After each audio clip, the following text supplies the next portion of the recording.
নাই হে লোকসকলৰ বাবে এটা ভাল খবৰ কিয়নো ৰাজ্যৰ মুখ্যমন্ত্ৰী হিমন্ত বিশ্ব শৰ্মাই বৃহৎ ঘোষণা কৰিছে মিছন বসুন্ধৰা 3.0 লৈ বৃহৎ মন্তব্য মুখ্যমন্ত্ৰী গৰাকীৰ অনিৰ্দিষ্ট কাললৈকে ৰাজ্যত চলি থাকিব মিছন বসুন্ধৰা 3.0 আৰু যিসকলৰ মাটিবাৰী সমস্যা আছে যিসকলে আবেদন কৰি এতিয়ালৈকে সমস্যা সমাধান কৰিব পৰা নাই বা যিসকল লোকে এতিয়ালৈকে আবেদন কৰিব পৰা নাই হে লোকসকলে এবাৰ আবেদন কৰিব পাৰিব আৰু মুখ্যমন্ত্ৰী ডক্টৰ হিমন্ত বিশ্ব শৰ্মাই মন্তব্য কৰিছে যে মাটিবাৰী সমস্যা শেষ নোহোৱা পৰ্যন্ত চলি থাকিব মিছন বসুন্ধৰা 3.0 আমি লৈ আহিছো বিশেষ খবৰ মিছন বসুন্ধৰা 3.0 লৈ বৃহৎ মন্তব্য ৰাজ্যৰ মুখ্যমন্ত্ৰী হিমন্ত বিশ্ব শৰ্মাৰ কিয়নো অনিৰ্দিষ্ট কাললৈকে চলি থাকিব মিছন বসুন্ধৰা 3.0 হে গৰাকী ভূমিহীন লোকৰ আবেদন নিষ্পত্তি নোহোৱা পৰ্যন্ত চলিব মিছন বসুন্ধৰা 3.0 মিছন বসুন্ধৰা 3 অন্তহৰ শেষ সীমা নিৰ্ধাৰণ নকৰাৰ সিদ্ধান্ত গ্ৰহণ কৰিছে চৰকাৰে মিছন বসুন্ধৰা 3 লৈ মুখ্যমন্ত্ৰীৰ বৃহৎ মন্তব্য এক বৃহৎ ঘোষণা কৰিছে মুখ্যমন্ত্ৰী হিমন্ত বিশ্ব শৰ্মাই মিছন বসুন্ধৰা চলিয়েই থাকিব জানুৱাৰী মাহৰ পৰাই হিতাধিকাৰীয়ে পাব ভূমিৰ সেটেলমেন্ট অফাৰ জানুৱাৰীৰ পৰা প্ৰত্যেক মাহে ভূমিৰ সেটেলমেন্ট অফাৰ লাভ কৰিব হিতাধিকাৰীসকলে আৰু জানুৱাৰী মাহৰ পৰা প্ৰতি মাহে ভূমিৰ সেটেলমেন্ট অফাৰ দিয়া হ'ব হিতাধিকাৰীক ৰাজ্যৰ প্ৰতিগৰাকী ভূমিহীন খিলঞ্জীয়া সুখবৰ দিছে মুখ্যমন্ত্ৰী হিমন্ত বিশ্ব শৰ্মাই কিয়নো অনিৰ্দিষ্ট কাললৈকে চলি থাকিব মিছন বসুন্ধৰা 3.0 মিছন বসুন্ধৰা 2ৰ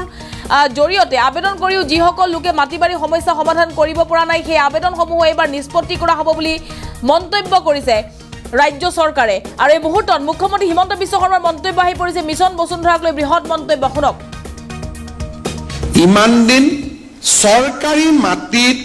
লোক বসবাস কৰি থকা কাৰণে এই মাটিসমূহ ক্ৰয় আৰু বিক্ৰয় প্ৰক্ৰিয়াৰ পৰা দূৰত আছিল বন্দবস্তি নাথাকা কৰা কাৰণে মানুহে মাটিৰ ওপৰত খাজনা দিব পৰা নাছিল অৰ্থাৎ আমি বুজি পাওঁ যে ৰাজ্যৰ ভালে সংখ্যক ভূমি ফৰ্মেল ল্যান্ড সেটেলমেন্টৰ বাহিৰত থকা বাবে মানুহে ব্যক্তিগত জীৱনতো এই ভূমিক ব্যৱহাৰ কৰিব পৰা নাছিল লৰা ছোৱালীক শিক্ষা দিৰ ক্ষেত্ৰত বেংকৰ পৰা লোন ল'ব পৰা নাছিল আৰু এই গোটেই প্ৰক্ৰিয়াটোৰ মাজত চৰকাৰেও যথেষ্ট ৰাজহ হেৰুৱাবলগীয়া হৈছিল মিছন বসুন্ধৰা 3ৰ অন্ত হোৱাৰ শেষ সীমা নাথাকিব এই মিছন বসুন্ধৰা 3ৰ হিতাধিকাৰীসকলক আমি জানুৱাৰী মাহৰ পৰাই প্ৰত্যেক মাহত তেওঁলোকক আমি ভূমিৰ সেটেলমেন্ট অফ অফাৰ দিয়াৰ কাম আমি হাতত ল'ম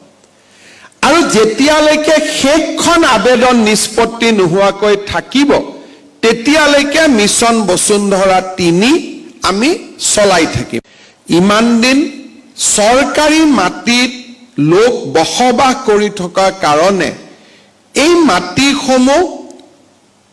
ক্ৰয় আৰু বিক্ৰয় প্ৰক্ৰিয়াৰ পৰা দূৰত আছিল বন্দবস্তি নাথাকা কৰা কাৰণে মানুহে মাটিৰ ওপৰত খাজনা দিব পৰা নাছিল অৰ্থাৎ আমি বুজি পাওঁ যে ৰাজ্যৰ ভালে সংখ্যক ভূমি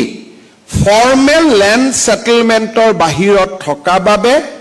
মানুহে ব্যক্তিগত জীৱনতো এই ভূমিক ব্যৱহাৰ কৰিব পৰা নাছিল লৰা ছোৱালীক শিক্ষা দিৰ ক্ষেত্ৰত বেংকৰ পৰা লোন ল'ব পৰা নাছিল আৰু এই গোটেই প্ৰক্ৰিয়াটোৰ মাজত চৰকাৰেও যথেষ্ট ৰাজহ হেৰুৱাবলগীয়া হৈছিল মিছন বসুন্ধৰা 3ৰ অন্ত হোৱাৰ শেষ সীমা নাথাকিব এই মিছন বসুন্ধৰা 3ৰ হিতাধিকাৰীসকলক আমি জানুৱাৰী মাহৰ পৰাই প্ৰত্যেক মাহত তেওঁলোকক আমি ভূমিৰ সেটেলমেন্ট অফ অফাৰ দিয়াৰ কাম আমি হাতত ল'ম আৰু যেতিয়ালৈকে শেষখন আবেদন নিষ্পত্তি নোহোৱাকৈ থাকিব তেতিয়া